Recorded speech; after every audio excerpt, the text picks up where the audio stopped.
Fala galera, bom dia. Falta de tempo mesmo, eu decidi gravar conteúdo enquanto eu tô dirigindo e espero que dê certo. Vamos lá.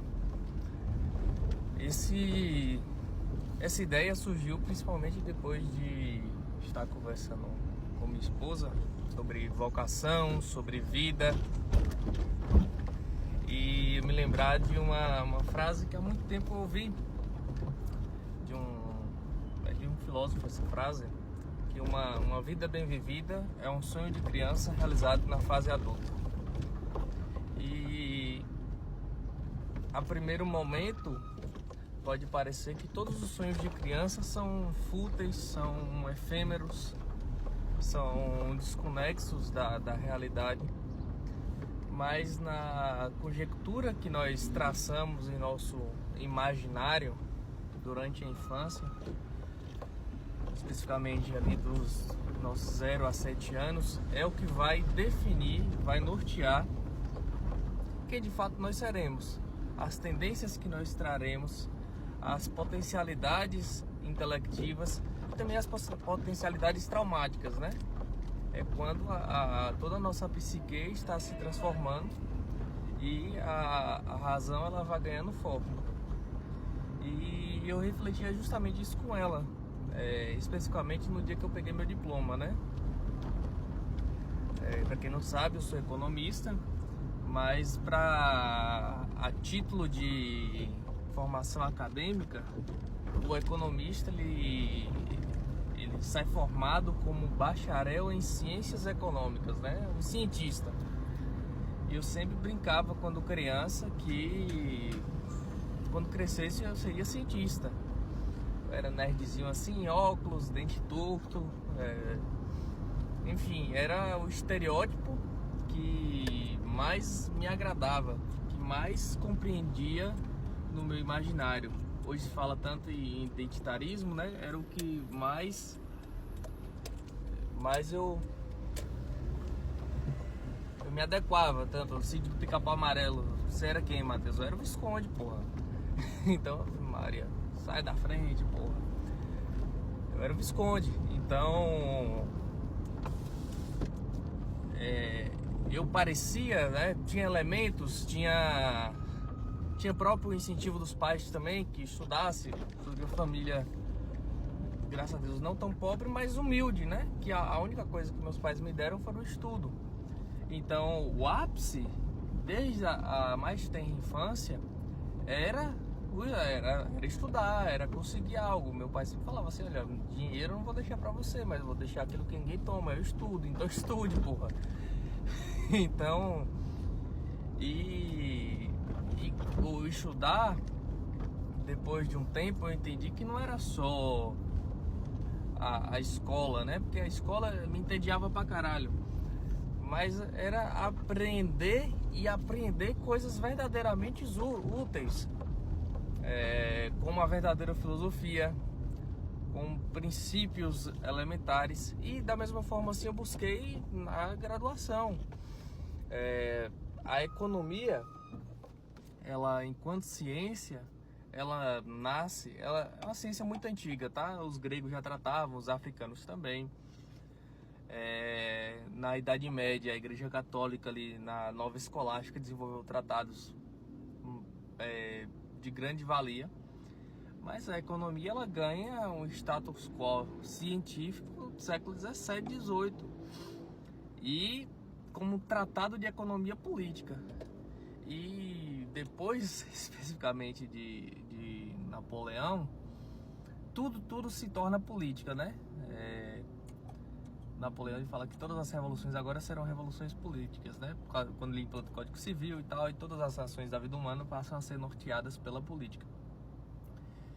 E a economia, diferente de outras ciências, ela é uma ciência que não se desencilha tão facilmente das ideologias. Então, é difícil você defender uma causa trabalhista sem hora ou outra você não se esbarrar em algum teorema marxista.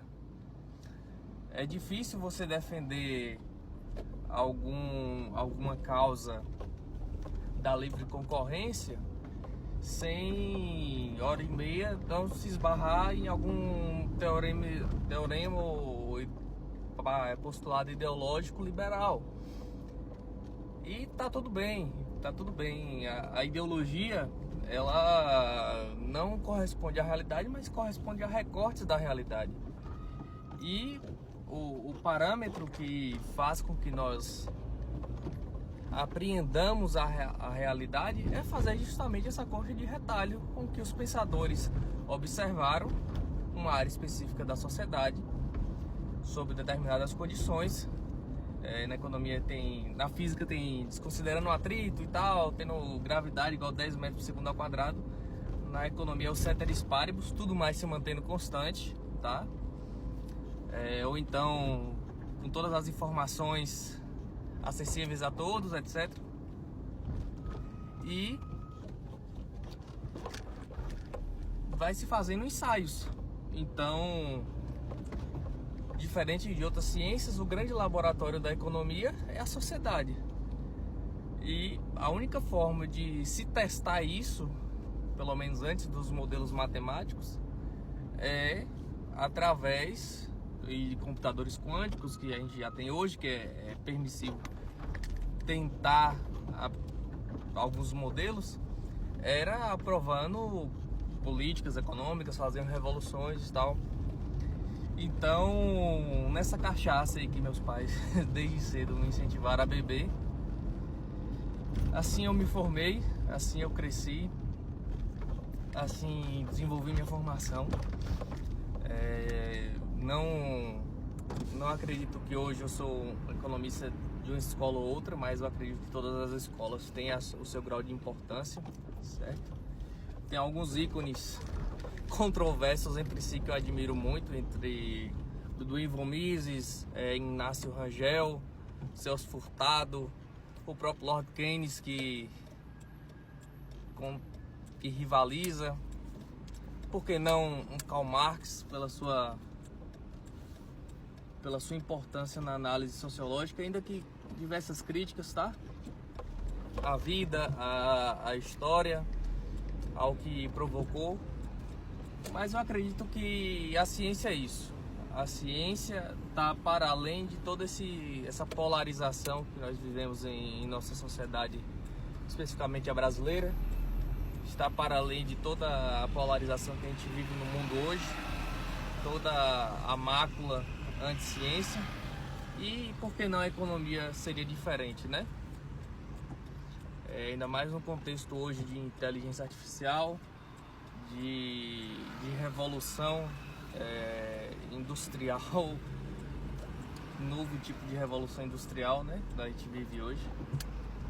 Então, são temas para a gente refletir, para a gente levar em consideração e, sobretudo, para a gente se perguntar, né, qual lugar da história nós estamos ocupando, o que a gente está fazendo com a oportunidade de nascer na geração que mais teve recursos em toda a história.